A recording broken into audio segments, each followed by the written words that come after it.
1665 की जब मैं कॉम्बिनेशन देखता हूँ, देश में कोई ना कोई एपिडेमिक, यूके की ऑलमोस्ट आबादी जितनी भी थी उसका ऑलमोस्ट 1/4 आबादी मृत्यु तुल्य कष्ट भी हुआ था और कई लोगों की मृत्यु भी हुई थी। और सिमिलर कॉम्बिनेशन 2025 में भी बने हुए हैं।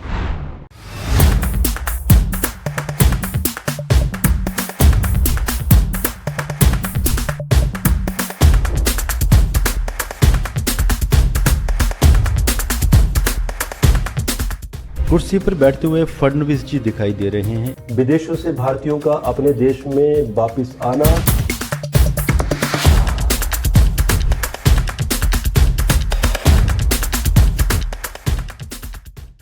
दोस्तों, वंदे मातरम। आज मैं आपको यूके के ऊपर कुछ विश्लेषण देने जा रहा हूं, क्योंकि विक्रमी संवत अभी शुरू हुआ नहीं है। 29 मार्च 2025 को 2082 विक्रमी संवत शुरू होगा और यूके के ऊपर कुछ विश्लेषण देने जा रहा हूं मैं। और देने की वजह कुछ ऐसे भी है, क्योंकि मुझे आज भी याद है बहुत सारे लोग कई बार कमेंट भी करते हैं एस्ट्रोलॉजिकल प्रेडिक्शंस के बारे में। वो लोग जो नए व्यूअर्स होते हैं और जो पुराने हमारे व्यूअर्स हैं, उन्हें मालूम है कि अब तक मैंने जितनी भी भविष्यवाणियां दी हैं ऑलमोस्ट सब की सब सत्य हुई हैं। तो आज भी लोगों का यह कहना होता है कि जब कोरोना काल आया था तो हमने क्यों सचेत नहीं किया था, क्यों प्रिडिक्शंस नहीं दी गई थी उस समय। तो दोस्तों, अगर आप मेरे पुराने हिस्टोरिकल अगर आप हमारे यूट्यूब चैनल में जाएं तो मैं वीडियोस मैंने अभी लास्ट 4 वर्षों से ही देने शुरू किए हैं। उससे पहले मैं कैमरा फ्रेंडली नहीं था और ना ही यूट्यूब में मैं एक्टिव था। विश्लेषण करते थे, लेकिन एक फियर भी होता है आपको। आप कैमरा फ्रेंडली नहीं होते हो तो आप जब कैमरा फ्रेंडली नहीं होते हो तो आप प्रेडिक्शंस देने में भी सक्षम नहीं होते हो। इनफैक्ट अगर आप पुरानी प्रेडिक्शंस को देखेंगे तो आपको मालूम चलेगा कि जब ये कोरोना की सेकंड एंड थर्ड वेव आई थी, उसकी एक्यूरेट प्रेडिक्शंस किस वीक में आनी थी, किस माह में दे दी गई थी मेरे द्वारा, और बाकी और भी प्रेडिक्शन। सो आज हम बात कर रहे हैं यूके।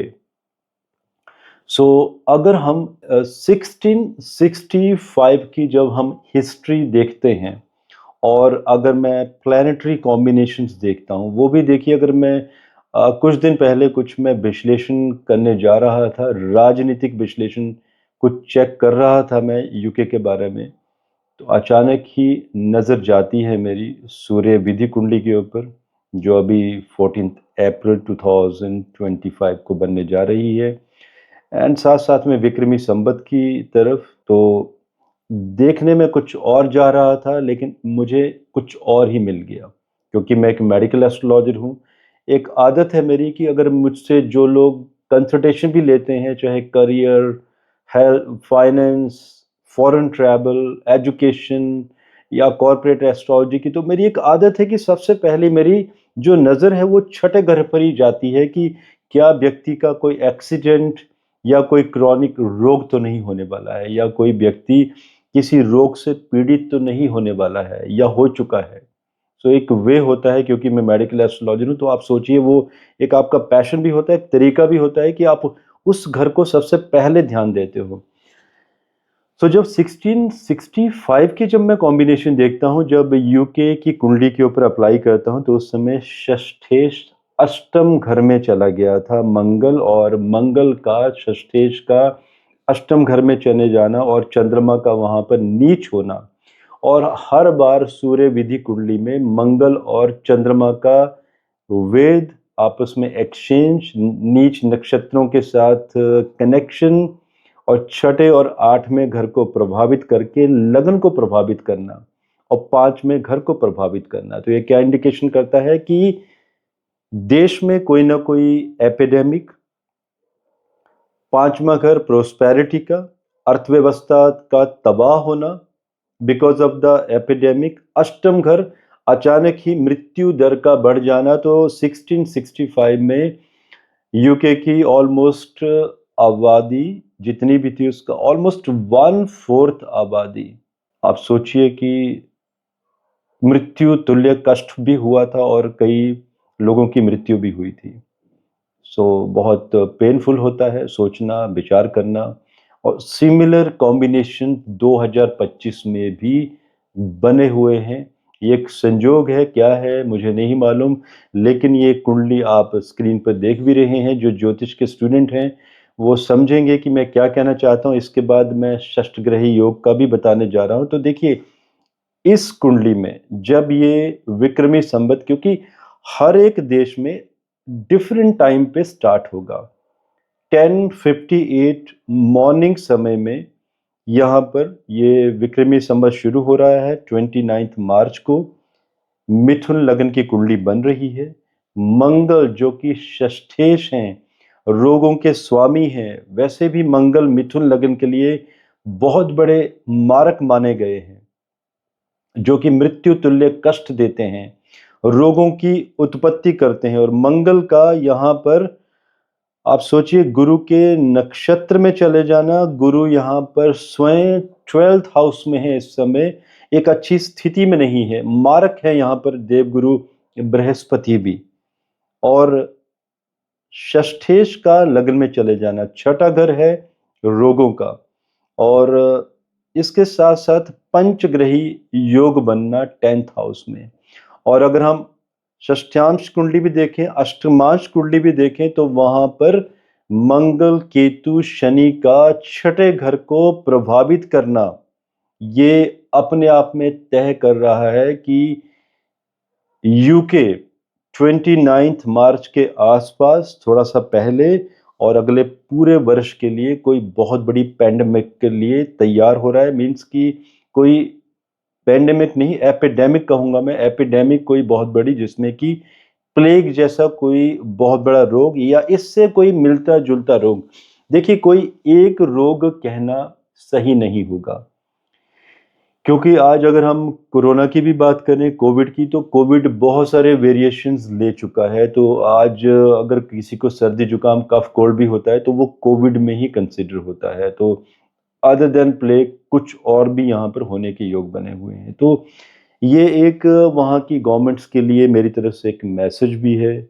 जो लोग वहाँ पे रहते हैं, जो वहाँ के वासी हैं, बेटर है कि सरकारों को टैग कर दें अगर मेरा वीडियो करना चाहते हैं टैग, क्योंकि ये सब हम लोग नहीं करते हैं। या आप गवर्नमेंट के साथ जुड़े हुए हैं तो सचेत करें सरकारों को कि क्या कुछ ऐसा तो नहीं हो रहा है जिसकी वजह से ये कुछ ऐसे कारण बनेंगे, जो कि एस्ट्रोलॉजिकल कॉम्बिनेशंस पूरी तरह से तैयार हो चुके हैं। क्योंकि उस दिन चंद्रमा उत्तरा भाद्रपद नक्षत्र शनि के ही नक्षत्र में होंगे।